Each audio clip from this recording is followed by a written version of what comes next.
মহিলাদেরও কি শারীরিক চর্চা করা বিশেষ প্রয়োজন? দেখুন, শারীর শিক্ষা বলতে গেলে প্রথমে কিন্তু ভেতরে বিভিন্ন রকম দুর্বলতা, বিভিন্ন মানসিক রোগ, শারীরিক রোগ, সেগুলো আমরা ভেতরেই পুষছি। আগে কিন্তু নগ্ন অবস্থায় এটাকে করা হতো। ফিজিক্যাল অ্যাক্টিভিটির জন্য সবার প্রচুর প্রয়োজন। শরীরের ওজন অটোমেটিক বেড়ে যাচ্ছে। বাচ্চারা এত ছোট বয়সে স্ট্রেসে চলে যায়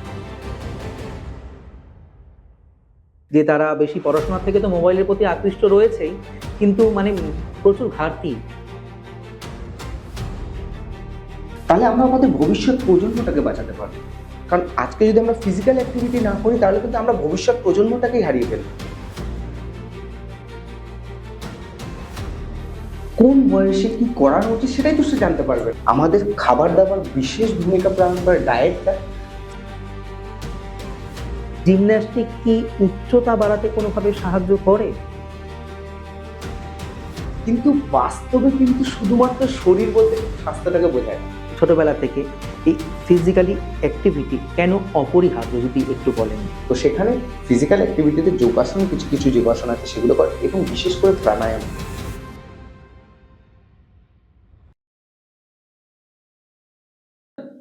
নমস্কার, বিপিজিআর পডকাস্টের আরেকটি নতুন পডকাস্টে আপনাদের সবাইকে স্বাগত। আশা করছি বা আশা রাখছি ইন্ট্রো দেখে কিন্তু আপনারা এতক্ষণ বুঝতেই পেরে গেছেন আজকের প্রোগ্রাম ঠিক কি নিয়ে হতে চলেছে। হ্যাঁ, সম্পূর্ণটাই কিন্তু শারীরিক শিক্ষা বা শারীরিক চর্চার উপর। আজকে আমরা অনেক কিছু জানবো, ছোটদের শারীরিক চর্চা করানো ঠিক কতখানি জরুরি পড়াশোনার পাশাপাশি, এবং সমস্ত ঘরে দেখা যায় যে ছেলেরা করছে, মহিলাদেরও কি শারীরিক চর্চা করা বিশেষ প্রয়োজন? সমস্ত কিছুর প্রশ্ন উত্তর দেবেন কিন্তু আজকে বলতে গেলে শুধু নবদ্বীপ নয়, পুরো পশ্চিমবঙ্গেরই সুন্দর শারীরিক শিক্ষক বলা যেতে পারে, বুদ্ধদেব দেবনাথ। নমস্কার দাদা। নমস্কার। কেমন আছেন? খুব ভালো। আচ্ছা, এই যে এসছেন, এই বিষয়ক একটা প্রোগ্রাম হচ্ছে, আশা করছি যারা ক্যামেরার ওপারে রয়েছেন অনেকে অনেক কিছু জানতে পারবে। আমার মনে হয় এরকম একটা এপিসোড করা উচিত ছিল, যে কারণেই আপনাকে আনা। আর আপনাকে যে বলার পর আপনি এসছেন, এই আমাদের বিপিজিআর পডকাস্টের যারা পরিবার রয়েছে অসংখ্য ধন্যবাদ জানাচ্ছি প্রথমেই আপনাকে। তো বেশি কথা বাড়াবো না, যেটা টপিক রয়েছে সেই নিয়ে আমরা আলোচনায় আসবো। প্রথমে যদি বলি, শারীরিক শিক্ষা বা জিমন্যাস্টিক সঠিক বিষয়টা কি, এটা একটু যদি বলেন দর্শক বন্ধুদের কাছে। দেখুন, শারীর শিক্ষা বলতে গেলে প্রথমে কিন্তু আমাদের ফিজিক্যাল অ্যাক্টিভিটির দিকে আসতে হবে। এবার এই ফিজিক্যাল অ্যাক্টিভিটি বিষয়টা কি? দেখুন, প্রথমে দুটো ওয়ার্ড আছে, একটা হচ্ছে ফিজিক্যাল, একটা হচ্ছে অ্যাক্টিভিটি। তা ফিজিক্যাল বলতে আমরা যেটা বলছি সেটা হচ্ছে আমাদের শরীর, বেসিক্যালি আমাদের শরীর। তারপরে অ্যাক্টিভিটি বলতে সেক্ষেত্রে আমরা কি আসছি, সে অ্যাক্টিভিটি মানে নড়াচড়া করা। তাহলে আমাদের প্রতিদিনকার আমাদের উচিত আমাদের শরীরটাকে নড়াচড়া করা, এটাই ফিজিক্যাল অ্যাক্টিভিটি। কিন্তু আমরা বর্তমান সময়ে আমরা কি করছি, স্ক্রিন টাইমিং বেশি করছি, এবং তার সাথে আমরা চেয়ারে বসে কাজ করছি। আমরা যে আমাদের শরীর মানে আমাদের যে মেইন উদ্দেশ্য, আমাদের যে মেইন শক্তি, সেটাকেই আমরা ভুলে যাচ্ছি। আচ্ছা, সেই ভুলে যাওয়ার জন্য আমরা কি হচ্ছে, আমাদের ভেতরে বিভিন্ন রকম দুর্বলতা, বিভিন্ন মানসিক রোগ, শারীরিক রোগ, সেগুলো আমরা ভেতরেই পুষছি। আচ্ছা, তো সেটা যাতে আমাদের জমে না থাকে, তার জন্য আমাদেরকে কি করতে হবে, আমাদেরকে ফিজিক্যাল অ্যাক্টিভিটি করতে হবে। এবার এক্ষেত্রে আমি একটা ছোট্ট উদাহরণ দিই। আমরা ছোটবেলায় সবাই কি করেছি, পাইপ মানে টাইম কল চলেছে, আমরা পাইপ দিয়ে স্নান করেছি। এবার দেখা যাক আমরা কি করেছি, অনেক সময় দেখা গেলো পাইপটা বহুদিন পড়ে আছে। পড়ে থাকার জন্য কি হয়েছে, ভেতরে শ্যাওলা জমেছে, নোংরা জমেছে। এবার পরে যখন আমরা চালাতে যাচ্ছি, পাইপটা চলছে না, অল্প জল বেরোচ্ছে। তাহলে আমরা কেন হয়েছে, যেহেতু পাইপটা রানিং ছিল না জলটা। ঠিক সেইভাবেই আমরা যদি ফিজিক্যাল অ্যাক্টিভিটি না করি, তাহলে আমাদের ভেতরের যে টক্সিক পদার্থগুলো সেগুলো জমে যাচ্ছে, তাহলে বেরোবে কখন? এবার তাহলে কি আমাদের প্রতিনিয়ত আমাদেরকে ফিজিক্যাল অ্যাক্টিভিটিতে যুক্ত হতে হবে, তাহলে কি আমাদের শরীরের টক্সিক পদার্থগুলো অটোমেটিক বেরিয়ে যাবে। এটা কিন্তু ফিজিক্যাল অ্যাক্টিভিটি। এবার আমি যদি বলি জিমন্যাস্টিক বিষয়টায় যাই, তাহলে জিমন্যাস্টিক একটা পদ্ধতি, শারীরিক কসরতের একটা পদ্ধতি। এবার এই জিমন্যাস্টিকটা কোথা থেকে এসছে, তাহলে কথা উঠে। এবার এই জিমন্যাস্টিকটা কিন্তু প্রাচীন গ্রিস থেকে শুরু হয়েছিল, এবং সেখানে জিমন্যাসিয়াম বলে একটা জায়গা ছিল, সেখানে কিন্তু এটা করা হতো। অ্যাকচুয়াল জিমন্যাস্টিকের জিমনো এরকম একটা ওয়ার্ড ছিল, সেখানে নগ্ন অবস্থায়, আগে কিন্তু নগ্ন অবস্থায় এটাকে করা হতো। আচ্ছা একটা খেলা, প্রাচীন অলিম্পিকের কথা বলছি। আচ্ছা এবার পরবর্তীতে যখন এটা মডিফাই হয়, তখন কিন্তু আমাদের জার্মানির যিনি ছিলেন ফ্রেডরিক লুডউইগ জান, তিনি কিন্তু এটাকে মডিফাই করেন এবং জিমন্যাস্টিক ভাবে বিভিন্ন রকম, আমাদের এবার বলতে গেলে জিমন্যাস্টিকের অনেকগুলো পার্ট থাকে, artistic gymnastic, acrobatic gymnastic, rhythmic gymnastic. এবার সেরকম ভাবে উনি যখন শুরু করেন তখন প্যারালাল বার, হাই বার এগুলো দিয়ে উনি শুরু করেন এবং আস্তে আস্তে এটা জিমন্যাস্টিকটা মডিফাই হতে শুরু করে এবং একটা খুব প্রচলিত, এখনকার সময়ে খুব প্রচলিত একটা জিমন্যাস্টিক, যেটা আমাদের ফিজিক্যাল অ্যাক্টিভিটির জন্য সবার প্রচুর প্রয়োজন। বর্তমান সময়ে ফিজিক্যাল অ্যাক্টিভিটি কেন এত গুরুত্বপূর্ণ, যদি এই বিষয়ে একটু বলেন। ফিজিক্যাল অ্যাক্টিভিটি এই সময়ে দাঁড়িয়ে, বিশেষ করে যেটা আমি আগেও বলছিলাম যে স্ক্রিন টাইমিংটা আমাদেরকে অবশ করে দিচ্ছে। আচ্ছা তো সেই স্ক্রিন টাইমিংটাকে কমানোর জন্য অবশ্যই আমাদেরকে ফিজিক্যাল অ্যাক্টিভিটিতে আমাদেরকে যেতেই হবে। এবং বিশেষ করে যদি বাচ্চাদেরকে বলতে যাই, তাহলে আমরা এই সময় দাঁড়িয়ে দেখছি বাচ্চারা এত ছোট বয়সেও স্ট্রেসে চলে যায় এবং কি হচ্ছে বিভিন্ন রকম রোগ, এখন ছোট বয়সে বাচ্চাদের মধ্যে স্থূলতা চলে এসছে, শরীরের ওজন অটোমেটিক বেড়ে যাচ্ছে। তো সেখান থেকে তাদেরকে ফিজিক্যাল অ্যাক্টিভিটি করাতে হবে এবং ফিজিক্যাল অ্যাক্টিভিটি সেই স্থূলতার পরিমাণটাও কমবে। এটা গেল শারীরিক দিক। মানসিক দিক দিয়ে বলতে গেলে আমাদের বাচ্চারা পড়াশোনা মনে রাখতে পারছে না, তাদের ব্রেন ডেভেলপমেন্ট হচ্ছে না। এখন তো এটাই দেখা যাচ্ছে যে তারা বেশি পড়াশোনার থেকে তো মোবাইলের প্রতি আকৃষ্ট রয়েছেই, কিন্তু মানে প্রচুর ঘাটতি। প্রচন্ডই ঘাটতি রয়েছে। হ্যাঁ হ্যাঁ তো সেখান থেকে তাদেরকে একটা সময় দিনে অন্তত মিনিমাম 8 থেকে 1 ঘন্টা অবশ্যই ফিজিক্যাল অ্যাক্টিভিটিতে আমাদেরকে যুক্ত করতেই হবে। আচ্ছা তাহলে আমরা আমাদের ভবিষ্যৎ প্রজন্মটাকে বাঁচাতে পারবো। এবার আমি বললাম শারীরিক বিষয়, বললাম মানসিক, এবার কিন্তু আমাদের সামাজিক বিষয়। আজকে দেখুন আমি আপনার এখানে এসেছি, আমি নিজেও ধন্য যে আপনারা আমাকে আহ্বান করেছেন এবং এসেছি। এখানে দেখুন একটা সামাজিকতার বিষয়টা চলে আসলো, একদম, যে একে অপরের যে জ্ঞানটা বা যেটা আমরা জানি সেটা আমি জানাতে পারছি। এবার এর মাধ্যমে আমাদের দর্শক যারা আছেন তাদের কাছে পৌঁছলো। আর বিশেষ করে দর্শকদের আমি বলবো, এই পডকাস্টটা কিন্তু খুবই গুরুত্বপূর্ণ। কি বিষয়? কারণ আজকে যদি আমরা ফিজিক্যাল অ্যাক্টিভিটি না করি, তাহলে কিন্তু আমরা ভবিষ্যৎ প্রজন্মটাকেই হারিয়ে ফেলবো। আমরা শুধুমাত্র যে মোবাইল দেখে কিন্তু আমাদের সারা জীবনটা চলে যাবে না। তো সেক্ষেত্রে আমাদের এই বিষয়গুলোর জন্য অবশ্যই আমাদের ফিজিক্যাল অ্যাক্টিভিটি সবার, মানে এটা প্রত্যেকের জন্যই খুবই জরুরি, এটাই আপনি বলতে চাইছেন? একদম। আপ টু 3 বছর বয়স থেকে যদি আমি ফিজিক্যাল অ্যাক্টিভিটি, 3 বছর আগে থেকেও আমরা মায়ের কোলে সাধারণত আমরা, হ্যাঁ এই প্রশ্নটাই আমি নিয়ে আসছিলাম যে এই যে জিমন্যাস্টিক বা শারীরিক প্রশিক্ষণ ঠিক কত বছর বয়স থেকে আমাদের শুরু করা উচিত? এটার কি কোনো বয়স রয়েছে নাকি এরকম কোনো? না, এরকম ভাবে কোনো বয়স নেই। আচ্ছা, বেসিক্যালি এটা ট্রেনিংটা একজন ভালো প্রশিক্ষকের প্রয়োজন, তবেই সে ভালোভাবে বলতে পারবে এবং সেটা এক্সপিরিয়েন্স হতে হবে। এক্সপিরিয়েন্স কেন? আজকে এক্সপিরিয়েন্স যদি তার না থাকে, সে কতটা কোন বয়সে কি করানো উচিত সেটাই তো সে জানতে পারবে না। একদম। তো বেসিক্যালি জিমন্যাস্টিকের বিষয়টা অবশ্যই 3 বছরের পর থেকে 3 থেকে 5 বছরের মধ্যে একটা গোল্ডেন পিরিয়ড। তাহলে আপনি যেহেতু প্রশিক্ষণ দেন, আপনার কাছেও তো মানে নানান বয়সী মানুষ আসে। একদম। আমি যেটা, এবার আমি আমার সম্পর্কে একটু, হ্যাঁ বলুন বলুন নিশ্চয়ই। জিমন্যাস্টিকের আমার ক্যারিয়ারটা শুরু করি আমি, শেখানোটা শুরু করি 2011-12 সাল থেকে। তো সেই সময় আমার কাছে একটি মেয়ে আসছে, তো তার নাম শ্রিয়াঞ্জিতা কুন্ডু এবং সে, তার বয়স ছিল 3 বছরের একটু ওপরে। সেই মেয়েটি 6 মাস থেকে 9 মাসের মধ্যে একটা মানে তাকে প্র্যাকটিস করানোর পরে ইন্ডিয়ার সব থেকে বড় রিয়ালিটি শো কালার্স টিভি চ্যানেলে, ইন্ডিয়াস গট ট্যালেন্ট, আচ্ছা, সেখানে কিন্তু সে, তার যখন 3 বছর 8 মাস বয়স, তখন কিন্তু সে সেখানে পারফরমেন্স করেছে। মানে আপনার থেকেই প্রশিক্ষণ নেওয়ার পর? একদম। তাহলে মানে আমাদের তো বিপিজিআর পডকাস্টের একটা সৌভাগ্যই থাকছে আপনার মতন মানুষকে মানে আমাদের স্টুডিওতে আনার জন্য। আর যারা দর্শকরাও রয়েছে আপনার মতন মানুষকে মানে কাছ থেকে এত কিছু জানতে পেরে অনেক কিছু শিখতে পারবে, আশা রাখছি তারা। অবশ্যই। দেখুন, আমি যেটা আমার গুরুর থেকে, আর সর্বপ্রথমে আমি বলি আমাদের নবদ্বীপের সব থেকে মানে জিমন্যাস্ট যিনি শুরু করেন, স্বর্গীয় মাননীয় রতনলাল সাহা মহাশয়, ওনার থেকেই আমার সবকিছু শেখা এবং ওনার দৌলতে উনি যা শিখিয়েছেন। এবং শুধুমাত্র আমি নই, আমার মতো এরকম আমার থেকেও ভালো যারা আছেন তাদেরকে তো, ইভেন ইন্টারন্যাশনাল প্লেয়ার, আমাদের নবদ্বীপের প্রথম অবস্থায় টুম্পা দেবনাথ যিনি ছিলেন, তিনিও কিন্তু তাকে তৈরি করেছেন। এবং তিনি এখন কলকাতার স্পোর্টস অথরিটি অফ ইন্ডিয়া সেখানে কাজ করছেন। এবং অরূপ দাস, কেন্দ্রীয় বিদ্যালয়ে চাকরি করছেন, অভিজিৎ দেবনাথ, যারাও কিন্তু বিভিন্ন লেভেলে কাজ করছেন, ন্যাশনাল লেভেল জাজ, অভিজিৎ দেবনাথ, অরূপ দাস, বিশ্বরূপ সরকার, এরা কিন্তু সবাই কিন্তু এই একই জায়গায়। আমাদের ভিত একটাই, সেটা হচ্ছে যদি জিমন্যাস্টিকের আমাদের ফাদার যদি ফ্রেডরিক লুডউইগ জানকে আমরা জানি, তো আমরা কিন্তু নবদ্বীপের মানে যদি কেউকে চিনি বা আমাদের সবার গুরুদেব, তিনি কিন্তু মাননীয় রতনলাল সাহা মহাশয়। আচ্ছা, তা দেখুন প্রত্যেকের জীবনে মানে কেউ ইচ্ছা থাকে বড় হয়ে ডাক্তারি করব, তো কেউ চাকরি করব, কেউ বা ব্যবসা করব, মানে আপনার কেন এমনটা ইচ্ছা হলো যে এই পথটাই আমার জন্য শ্রেষ্ঠ? এটা কি ভালোবাসা থেকেই সম্পূর্ণ আসা? এখানে বলতে গেলে কিন্তু একটা হিউজ বিষয়। হ্যাঁ বলুন না, বলুন, কোনো সমস্যা নেই। আমি নবদ্বীপের সবাই আমাকে কিন্তু ফুটবল প্লেয়ার হিসেবে চেনে একদম। আচ্ছা, নবদ্বীপ 10টা প্লেয়ারের মধ্যে, এবং ইভেন হিন্দু স্কুলের আমি যখন 11-12 সেখানকার মানে সেই সময়কার ক্যাপ্টেন, এবং 2 বছর কিন্তু নবদ্বীপ হিন্দু স্কুল। নবদ্বীপ হিন্দু স্কুলে। আচ্ছা, এবং আরেকটা খুশি সেটা হচ্ছে আমি কিন্তু নবদ্বীপ হিন্দু স্কুলে একজন 11-12 এর একজন ফিজিক্যাল এডুকেশন টিচার এখনো। বাহ।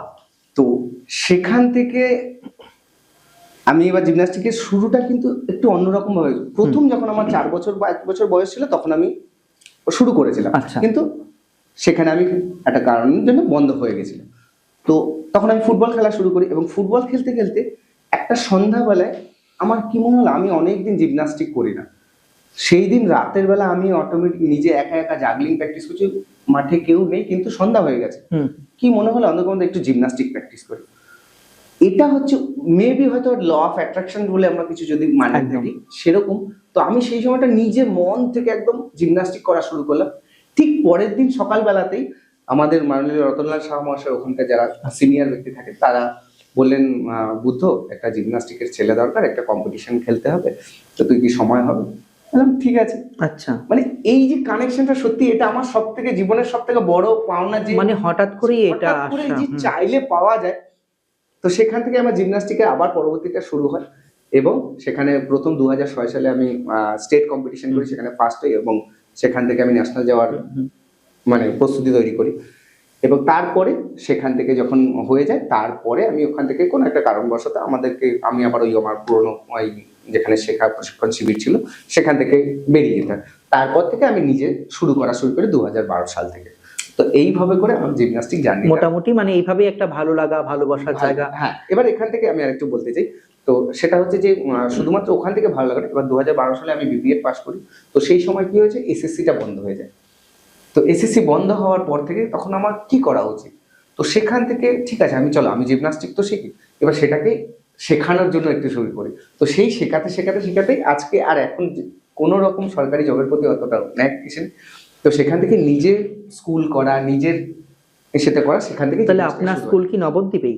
নবদ্বীপ। আর বর্তমান আমার যেই স্কুলটা হচ্ছে সেটা হচ্ছে ট্রিপল-এস একাডেমি, সত্যম শিবম সুন্দরম একাডেমি, নবদ্বীপ। বাহ। আচ্ছা, তাহলে বর্তমানে মোটামুটি কতজনকে আপনি প্রশিক্ষণ দিচ্ছেন? বর্তমানে যদি বলতে চান তাহলে আমার এখানে যেমন 100+ স্টুডেন্ট রয়েছে, প্লাস কিন্তু অল ওভার বেঙ্গল যত ম্যাক্সিমাম বড় বড় ডান্সের স্কুলগুলো রয়েছে সেখানে কিন্তু সব রকম স্টুডেন্ট। আমি কিন্তু যতদূর শুনেছি শুধু নবদ্বীপের মধ্যে আপনার নামটা সীমাবদ্ধ নেই, পুরো বলতে গেলে ওয়েস্ট বেঙ্গলের মধ্যেই আপনার নামে এক কথা সবাই মোটামুটি চেনে, তাই তো? একদম একদম। আচ্ছা, এই যে উচ্চতার ক্ষেত্রে আমি একটু অন্য প্রসঙ্গে আসছি। অনেক পিতামাতা চিন্তা করে আমার সন্তানের উচ্চতাটা ঠিকঠাক হবে, অর্থাৎ লম্বা, এক কথায় বাংলায় যাকে বলে। এই জিমন্যাস্টিক কি উচ্চতা বাড়াতে কোনোভাবে সাহায্য করে? একদম স্পষ্ট ভাবে বলি, এটা কিন্তু আমাকে অনেক কোশ্চেন করেছেন যে উচ্চতা বাড়াতে কি জিমন্যাস্টিক সাহায্য করে।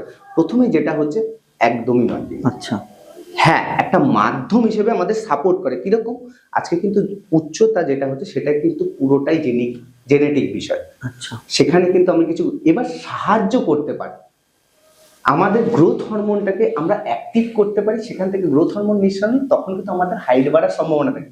তাহলে হাইট বাড়ানোর জন্য যেটা মেন থাকে, একটা জেনেটিক বিষয় থাকে, আমাদের খাবার দাবার বিশেষ ভূমিকা পালন করে, ডায়েটটা। সেকেন্ড পার্ট হচ্ছে আমাদের ঘুমটা কিন্তু অত্যন্ত জরুরি। একদম। এটাও কিন্তু আমরা মনে করি খুব একটা ছোট্ট বিষয়, আমরা ঘুমাচ্ছি না, কিন্তু আমাদের কমপ্লিট স্লিপটা আমাদের খুব আসলে আমরা প্রত্যেকেই যখন রাত্রে ঘুমাই হয়তো ভাবি ঘুমটা হয়েছে, কিন্তু ঘুমটা যদি গভীর ঘুম না হয় সেক্ষেত্রে তো পরের দিনও দেখা গেল শরীরটা খুবই উইক লাগে আমাদের। কিন্তু এই যখনই শারীরিক প্রশিক্ষণের মধ্যে প্রত্যেকে আমরা থাকবো, তখন ঘুমটা একদম পরিপূর্ণ গভীর হবে, এটাই বলতে চাইছেন আপনি? একদম। যখন আমরা প্র্যাকটিস করি না, প্র্যাকটিস করার পরে অটোমেটিক, আমি ইভেন দেখেছি আমাদের বাচ্চারাও অনেক সময় কি করে, প্রচন্ড প্র্যাকটিস করার পরে কিন্তু তাদের কিন্তু যেই ঘুমটা হয় না, সেখানে আমাদেরকে যেখানে রেখে দেবে, আমরা কোথাও কম্পিটিশন করতে গেছি, খুব খাটনি হয়ে গেছে, এবার আমরা কিন্তু ঘরে এসে আর দেখা গেল ড্রেসে খুলতে পারিনি, আমরা কিন্তু শুয়ে পড়েছি। আচ্ছা, কারণ তখন কিন্তু স্ট্রেস, এই যে আমরা যদি প্রতিনিয়ত 1 ঘন্টা বা 2 ঘন্টা, এবার দেখুন হাই লেভেল কম্পিটিশন লেভেল করতে গেলে সেখান থেকে তো মিনিমাম 2 ঘন্টা আপনাকে সময় দিতেই হবে বাচ্চাদের ক্ষেত্রে। তো সেক্ষেত্রে কিন্তু তাদের ঘুমটা ভালো হবেই হবে। হবেই হবে। আচ্ছা, অনেক পিতামাতা রয়েছে যাদের কন্যা সন্তান বা মেয়ে রয়েছে, অনেকের ইচ্ছা থাকে যে আমার মেয়েটাকে আমি শারীরিক শিক্ষার মধ্যে দেবো বা জিমন্যাস্টিক শিখাবো। এটা কি মেয়েদের জন্য কতখানি নিরাপদ, যদি একটু আপনি এটার বিষয় বিশ্লেষণ করেন? এটা কিন্তু পুরোটাই নিরাপদ, পুরোটাই? সম্পূর্ণটাই নিরাপদ। এবার সেক্ষেত্রে কি হয়, একজন ভালো ট্রেনার অবশ্যই তাকে হতে হবে। কারণ যদি সে ভালো ট্রেনার না হয়, প্রথমেই তো আর আমি তাকে ব্যাক সাল্টো, যেটা এয়ারে আমরা যেই জিনিসগুলো, সেগুলো তো আমরা করাতে যাবো না। তাহলে তার জন্য সেফটি মেজার এবং তার একটা ডায়েট প্ল্যানিং থাকবে, সে কিভাবে করবে প্রথম অবস্থায় প্রাথমিক স্টেজ যেগুলো আছে সেইভাবে, তাহলে তো ওর নিজে থেকে সাহসটা বৃদ্ধি পাবে। এবার আমি তো প্রথমে, যেমন আমি গতকালকে আমি ওপারে স্বরূপগঞ্জে ক্লাস নিচ্ছিলাম, আচ্ছা তো নতুন ব্যাচ, তো সেখানে ছোট বাচ্চারা, আমি কি করলাম, প্রথমে ওদেরকে মাটিতে আমি বললাম বাবা 10 বার আঁচ করে নাও, আচ্ছা। এরপরে কিন্তু তোমাদেরকে চেয়ারের ওপরে করতে হবে। তাহলে কি হবে, ওর সাহসটা, আমি মাটি থেকে 1 ফুট ওপরে তুলে দিলাম। আমি কিন্তু তাকে বলিনি, আমি যে ইন্ডিয়াস গট ট্যালেন্টে যেই বাচ্চাটাকে 25 ফিট উপরে আজকে চেয়ারে হ্যান্ড ব্যালেন্সিং হ্যান্ডস্ট্যান্ড করিয়েছি, আচ্ছা, আমি কিন্তু তাকে, ওই গতকালকার বাচ্চাটাকে একবারে তুলে দিইনি। এই জিমন্যাস্টিক প্রশিক্ষণ, এটা কি টিচারের কাছেই যাওয়া উচিত নাকি বাড়িতে করাও নিরাপদ হতে পারে?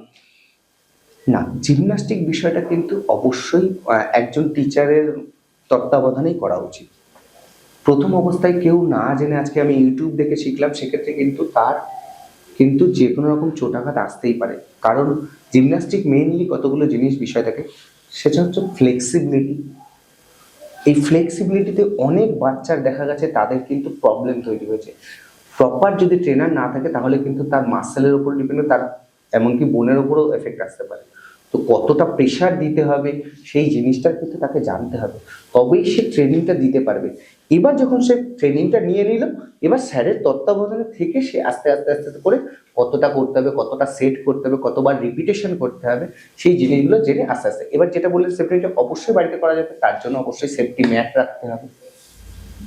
প্রথমেই হাই কিছু করা যাবে না, যেগুলো normal cartwheel, forward roll, back turn, front turn, এইসব জিনিসগুলো আমরা বাড়িতে অবশ্যই করতে পারি। কিন্তু হাই গেম তখন কিন্তু কোচের আন্ডারে বা কোনো রকম একাডেমিতে গিয়ে আমরা অবশ্যই শিখতে পারি। আচ্ছা, এই ছোটদের জন্য বা ছোটবেলা থেকে এই ফিজিক্যালি অ্যাক্টিভিটি কেন অপরিহার্য, যদি একটু বলেন? দেখুন, ছোটবেলা থেকেই, কারণ আজকে আমরা যে অবস্থায় রয়েছি সেখান থেকে কিন্তু বাচ্চারা, ম্যাক্সিমাম বাচ্চারা, আমরা পরিবারের মধ্যে মা বাবারাও কি দেখা যাচ্ছে, মোবাইল স্ক্রিনে রয়েছে। এবার অটোমেটিকলি তাদের দেখা দেখি বাচ্চারাও সেখানটায় রয়েছে, সেই স্ক্রিন টাইমটাই বেশি দিচ্ছে। তো সেখান থেকে তাদেরকে সরার জন্য ফিজিক্যাল অ্যাক্টিভিটিতে আসতে হবে, এবং এই ফিজিক্যাল অ্যাক্টিভিটিতে আসলে তার শারীরিক, মানসিক এবং সামাজিক সব দিকটাই কিন্তু তার পরিপূর্ণ ডেভেলপ হবে, যেটা আমরা স্বাস্থ্য বলি।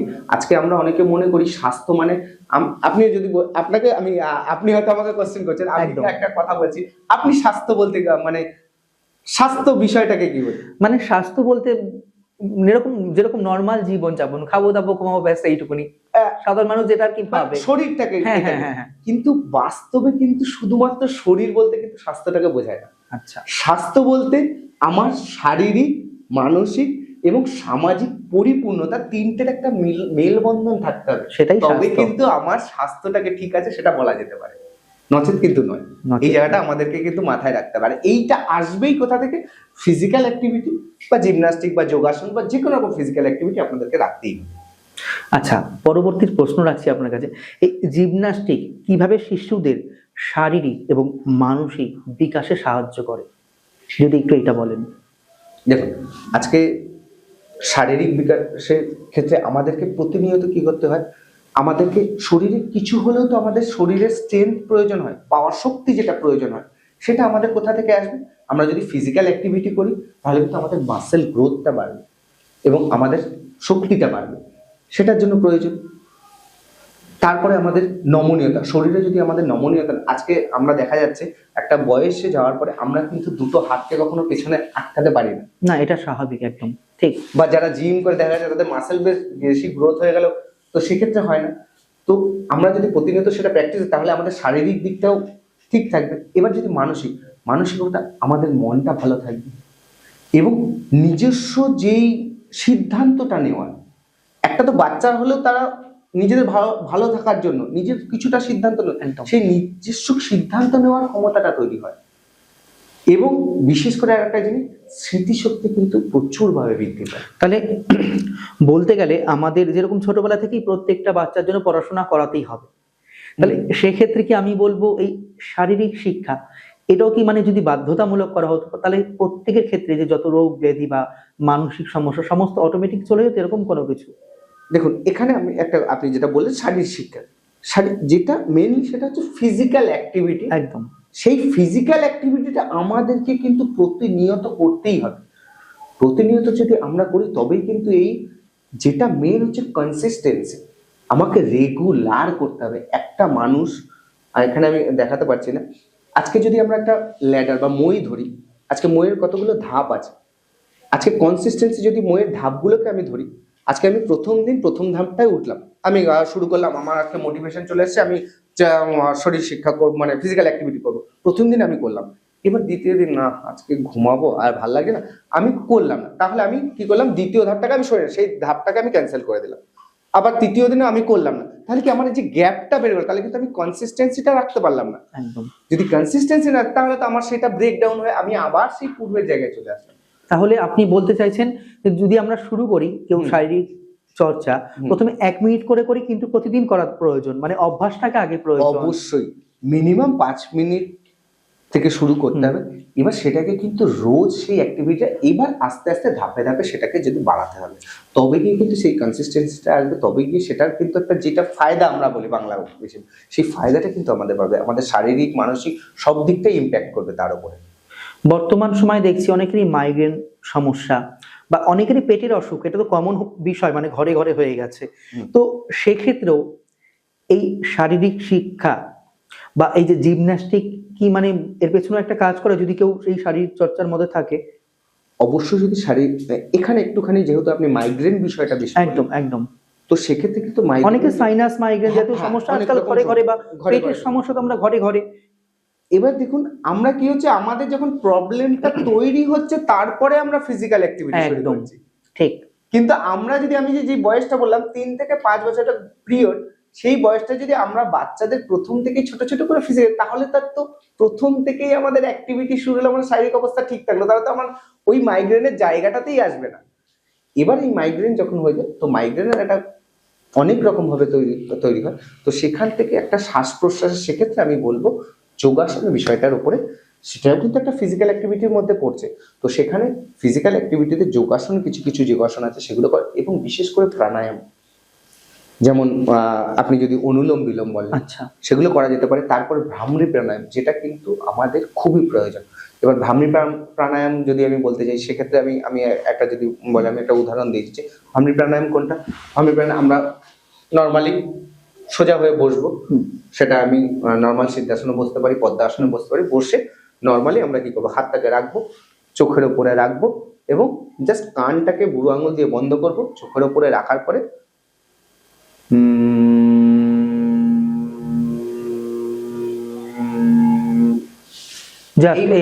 এই আওয়াজটা, ভ্রমর, ভ্রামরী মিন্স মানে ভ্রমর, রাইট?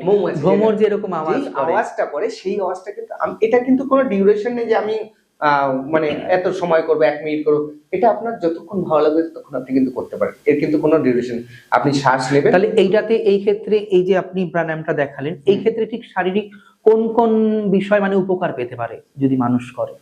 অবশ্যই ব্রেন ডেভেলপমেন্ট খুব ভালো থাকে। আচ্ছা।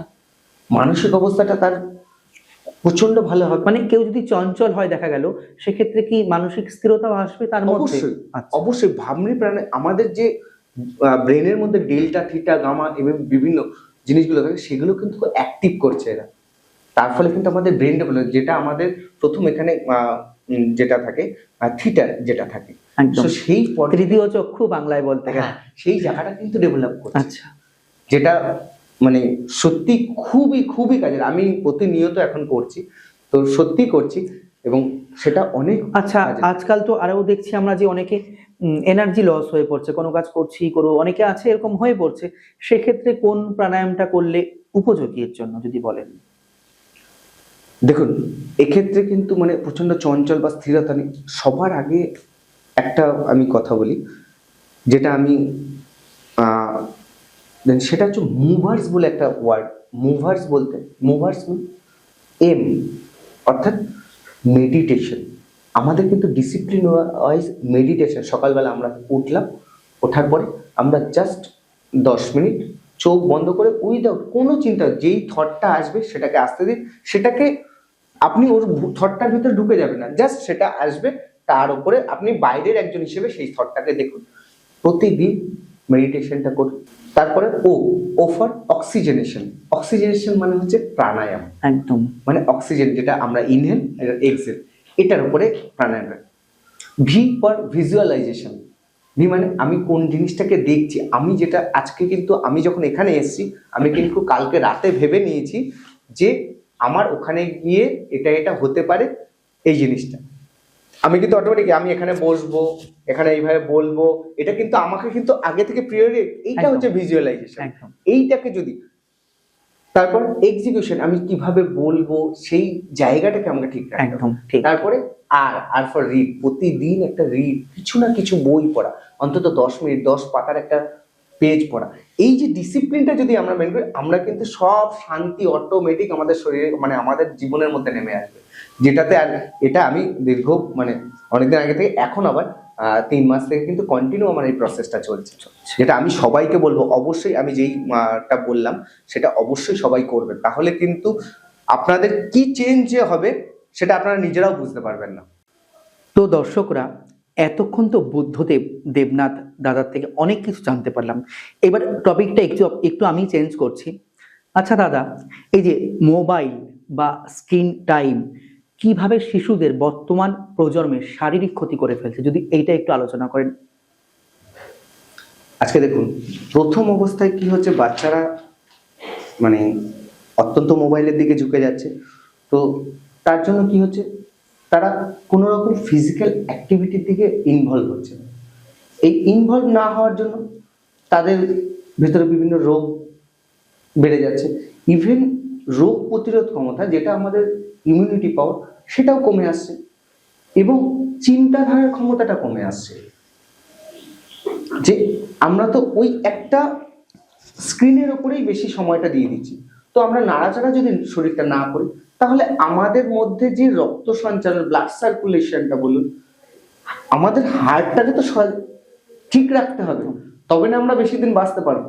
তাহলে সেই হার্টটাকে ঠিক আমাদেরকে কাজ করতে হবে, তবে হার্টের পাম্পিংটা ভালো হবে, তবে গিয়ে আমাদের শরীরটা ভালো থাকবে। এবার সেই অ্যাক্টিভিটি যদি ফিজিক্যাল অ্যাক্টিভিটি করে, তাহলে ফিজিক্যাল অ্যাক্টিভিটি করার সাথে সাথে তার আদার্স সর্বাঙ্গীন বিকাশ সাধন হচ্ছে। কিরকম ভাবে? তার শারীরিক ডেভেলপমেন্ট হচ্ছে, তার মানসিক ডেভেলপমেন্ট হচ্ছে, তার সামাজিক ডেভেলপমেন্ট হচ্ছে।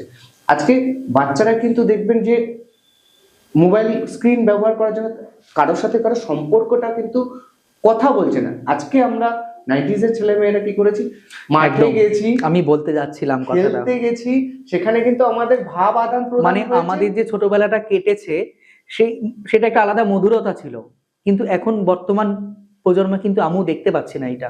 আজকে আমরা কত কিছু করেছি। আজকে যদি ইভেন এই সময়তে যদি বন্যা হয়, কি হবে, আমরা কিন্তু সবাই সেপারেটলি মোবাইল আছে, মোবাইল দেখতে থাকবো একদম। কিন্তু সেই সময়টা আমরা কি করেছি, এই কোথায় আছিস, চলে আয়, এইখানে যাবো, এখানে জল আছে, এখানে ঝাপাঝাপি করব।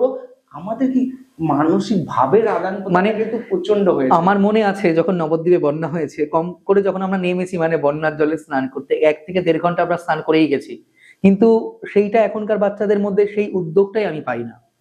তার থেকে বড় কথা আরেকটা বিষয় হচ্ছে, আজকে আমরা সেই সময় ফিজিক্যাল অ্যাক্টিভিটি করার জন্য মার খেয়েছি, বকুনি খেয়েছি, কিন্তু এখনকার গার্জিয়ান, এটা কিন্তু আমি বারবার বলছি, যারা গার্জিয়ান রয়েছেন, অভিভাবক রয়েছেন, অবশ্যই বাচ্চাদেরকে সময় দিন তাদের খেলাধুলার পেছনে, না হলে কিন্তু আমাদের ভবিষ্যৎ প্রজন্ম একটা ভয়ঙ্কর জায়গায় উঠে দাঁড়িয়ে রয়েছে। তো এখনকার গার্জিয়ানরা কি করছেন, বাচ্চাদেরকে কোনো রকম বকাঝকা করছেন না। দেখুন, বকাঝকা করা মানেই যে সেটা খারাপ নয়, তার উপর বাজে, তাকে বোঝানো যে এই বিষয়টা, স্ক্রিন টাইমটাকে একটু কমো, তুমি ফিজিক্যাল অ্যাক্টিভিটিতে যাও। আমরা মার খেয়েছি ফিজিক্যাল অ্যাক্টিভিটি করার জন্য, এখনকার বাচ্চারা ফিজিক্যাল অ্যাক্টিভিটি না করার জন্য মার। একদম। আচ্ছা, সুস্থ থাকার আসল মানেটা বলতে আমি বা দর্শকরা ঠিক কি বুঝবো, এখানে যদি একটু এই বিষয়টা আপনি ডিসকাস করেন। দেখুন, সুস্থ, এই জায়গাতেই কিন্তু একটা ওয়ার্ড আসছে, কি আসছে, স্বাস্থ্য, যেটা আমি একটু আগেও বলেছিলাম। স্বাস্থ্য মানে কিন্তু আমার মধ্যে, আমার শরীরের মধ্যে কোনো রোগ নেই, এটা মেনে কিন্তু আমি সুস্থ নই। স্বাস্থ্যটা কোথা থেকে আসছে, যেখানে আমার শারীরিক, মানসিক এবং সামাজিক পরিপূর্ণতাটা আছে। তাহলে এই তিনটে দিকের পরিস্থিতিটাকে যদি একটা পরিপূর্ণ জায়গায় আসে, তবে কিন্তু আমি সুস্থ বলতে পারি। আজকে আমার যদি কোনো রকম মানসিক অবস্থা খারাপ থাকে, আজকে আপনারা দেখবেন কোনো কেউ প্রচন্ড স্ট্রেসের মধ্যে রয়েছে, সেক্ষেত্রে কিন্তু তার শরীরের উপরে ইম্প্যাক্ট করছে। তার সে অটোমেটিক, আপনি বাইরে বেরোন, কিরে তোর শরীরটাকে কি অবস্থা, কি চিন্তা করছিস এত, দেখুন, তাহলে কিন্তু স্বাস্থ্য কিন্তু ওখানে কিন্তু আমাকে বোঝাচ্ছে যে আমার মনের উপরে ইম্প্যাক্ট, মন অবস্থা খারাপ আছে বলে কিন্তু আমার শারীরিক অবস্থা খারাপ হয়েছে। তার মানে কিন্তু তেমনই শারীরিক অবস্থা যদি খারাপ, আমার কিন্তু মানসিক অবস্থাটাও খারাপ। আজকে পরিবারের মধ্যে যদি কারো শারীরিক অবস্থা খারাপ থাকে, দেখবেন সেই পরিবারের কিন্তু মানসিক অবস্থাটাও কিন্তু একটা প্রত্যেকের ক্ষেত্রেই খারাপ দেখতে পাই আমরা, মানে সেই পরিবারে একজনের জন্য প্রত্যেকেই মানসিক ভাবে অসুস্থ। তাহলে আমাদের কি হচ্ছে, আমাদের কিন্তু শরীরের দিকটাও দেখতে হবে, মানসিক দিকটাতেও এবং সামাজিক, এই তিনটের একটা লেভেল কিন্তু থাকতে, পরিপূর্ণ থাকতে হবে, তবেই কিন্তু আমরা সুস্থ আছি এটা বলতে পারবো। আচ্ছা, অনেকেই জিমন্যাস্টিক করতে তো ভয় পায়, আমরা দেখি, আপনি তাদের উদ্দেশ্যে কি পরামর্শ দেবেন? দেখুন, প্রথমেই যেটা বলি যে জিমন্যাস্টিক কিন্তু কোনো ভয়ের জায়গা নেই। এটা কিন্তু অনেক বাচ্চারা বা গার্জিয়ান, ইভেন গার্জিয়ানরা মনে করেন জিমন্যাস্টিক মানে একটা খুব, জিমন্যাস্টিক কিন্তু আমাদেরকে ভারসাম্য বজায় রাখতে শিক্ষা দেয়, আমাদের মধ্যে কোঅর্ডিনেশন বাড়াতে সাহায্য করে। তাহলে কি হবে, সেটা একটা ফিজিক্যাল ট্রেনার যিনি থাকবেন, খুব একজন ভালো ট্রেনার, সে কিন্তু সেটাকে ধাপে ধাপে ধাপে করবে, একবারে কিন্তু উচ্চ জায়গায় নিয়ে যাবে না। সে কি করবে, ধাপে ধাপে ধাপে ছোট ছোট করে তার সাহস বাড়াবে, তারপরে সেটা প্র্যাকটিস করাবে। এবং যেটা বলছিলাম, জিমন্যাস্টিকের মধ্যে কি থাকে, যেটা আমরা যদি জিমন্যাস্টিক প্র্যাকটিস করি, আমাদের মধ্যে শারীরিক শক্তি বৃদ্ধি পাবে, নমনীয়তা যেটা ফ্লেক্সিবিলিটি বৃদ্ধি পাবে, কোঅর্ডিনেশন বৃদ্ধি পাবে, আমাদের মধ্যে একে অন্যকে বোঝার ক্ষমতা। অনেকে আজকাল আছে হঠকারিতা, যাকে বলি এক কথায়, মানে দেখা যায় না অনেক ব্যক্তি হট করে রেখে গেল, সেক্ষেত্রেও কি মানে যখন এই শরীর চর্চা করবে, এই হঠকারিতা অটোমেটিক আস্তে আস্তে কন্ট্রোলে চলে আসবে? এখানে হঠকারিতা কেন হচ্ছে, সে সামাজিক বিষয়টাকে বুঝতে। এবার আমার সামাজিক বিষয়টা কোথায় তৈরি হচ্ছে, আমি যখন একটা একাডেমি বা কোনো একটা ইনস্টিটিউটে গেলাম, তখন কিন্তু আমি কিন্তু আরো 5 জনের সাথে মিশছি, তাহলে সেই মেশার সাথে দিকে আমার মানসিক অবস্থাটাও চেঞ্জ হচ্ছে। এবার তার সাথে ফিজিক্যাল অ্যাক্টিভিটি, তাহলে কি হলো, অটোমেটিক আমি শান্ত।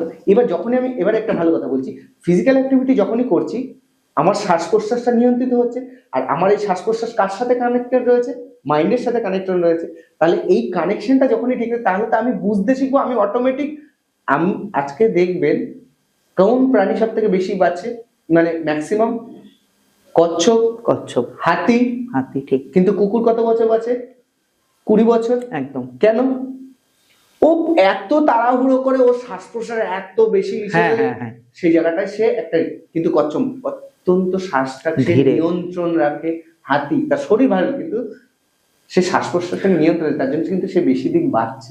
গভীর শ্বাস প্রশ্বাস নেওয়ার মধ্যে, যেরকম বাচ্চাদের ক্ষেত্রে দেখি আমরা সদ্য জন্মানোর পর তারা কিন্তু খুব ধীরে সুস্থে গভীর ভাবে শ্বাস নিচ্ছে, কিন্তু আমরা যত বড় হচ্ছি সবকিছু তো তাড়াহুড়া, শ্বাসটাও আমরা মানে নিজের অজান্তেই তাড়াহুড়া করে নিচ্ছি, সেক্ষেত্রে থেকেও তো অনেক অবশ্যই রোগ সৃষ্টি হচ্ছে।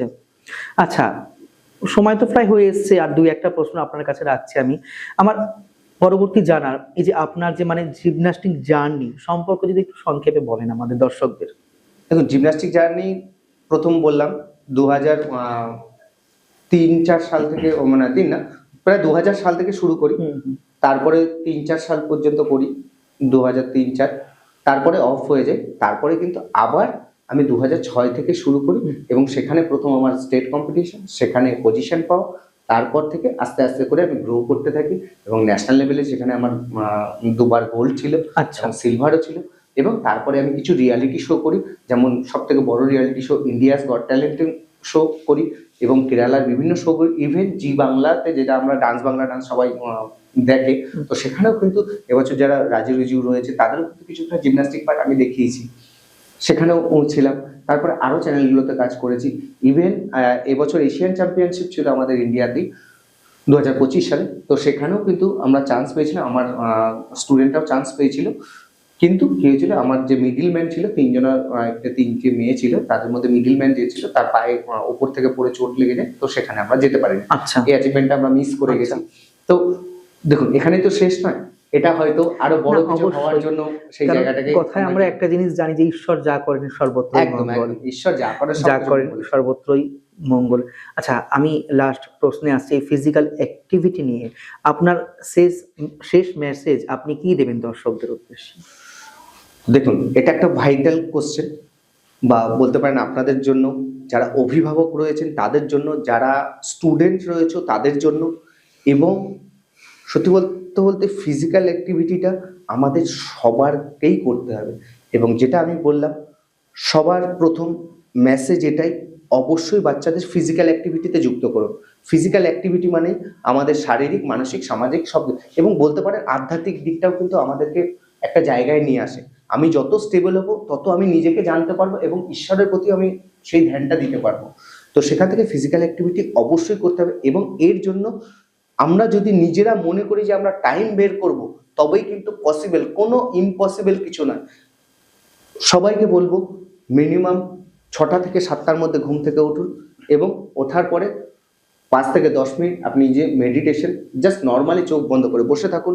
তারপরে যদি পারবেন একটু ফিজিক্যাল অ্যাক্টিভিটি করে নেবেন। ফিজিক্যাল অ্যাক্টিভিটি করার পরে, যেটা আমি বারবার, ফিজিক্যাল অ্যাক্টিভিটি কিছুই নয়, আমাদের শরীরকে নাড়াতে হবে। আপনি কিছুক্ষণ 10 মিনিট হেঁটে নিলেন, বা জগিং করলেন, বা জাম্পিং জ্যাক্স করলেন। তারপরে যদি কিছু পারেন আসন করে নিতে পারেন, অবশ্যই আপনার ইউটিউব হোক বা কোনো বই দেখে সেটা করতে পারেন। তারপরে একটু প্রাণায়াম করবেন। তারপরে আপনি আপনার সারা দিনের কাজটাকে করুন। এবার যারা হাই লেভেল অ্যাচিভমেন্ট করতে চাও, সেক্ষেত্রে তোমরা পার্সোনাল ট্রেনার নিতে পারো কিংবা কোনো একাডেমিতে সেখানে যেতে পারো, এবং সেখানে গিয়ে অবশ্যই ভালো রকম, সেটা আমি শুধুমাত্র বলবো যে শুধুমাত্র জিমন্যাস্টিক আসবেন না, এটা কিন্তু সম্পূর্ণ ভুল।